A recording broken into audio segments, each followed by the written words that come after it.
この前車買ったじゃん。うん。で、お父さ人生の中ではい。スモークガラスのね、この黒いガラスの車に乗るなんてうん。考えたことなかったわけですよ。はいはいだから別に気にせず買ったわけ。はい。そしたらスモークだったんだよ。うん。はいはいはい。で、まあいっかと思って乗ってたら、夜ね、うん。車をバックで駐車するときにね、はいはい。車って R ってとこにガチャってやると、ちっちゃいライトがついてうん。後ろ照らしてくれるんだけうん。ど、うん。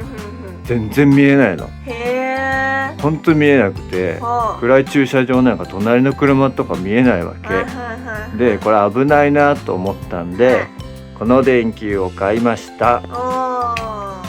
で、うんなんかこれがめちゃくちゃ明るく照らしてくれるって書いてあったんで Amazon で買って、さっき暗かったでしょ。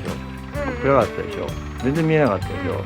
で、電球を変えたんで、お。その結果がこちらです。はいいくよ、うんいくよ。R 入れるよ、R。ガチャ。どう見てこれ、めっちゃ明るいでしょ。めっちゃ明るいでしょ。めっちゃ見えやすい。もうね、これでもう夜の熱中症も怖くないってわけですよ。しかもこれがね、Amazon でね、1100円かな、それぐらい。安い。で、音の車は古いから、ネジでライト、後ろのライト取れるんで、パコって外してガチャってつければこれになるんで、同じ車乗ってる人で、暗いなと思ってる人、やってみてください。はい。チャンネル登録、グッドボタンお願いします。お願いします。年内100万人。イエーイ。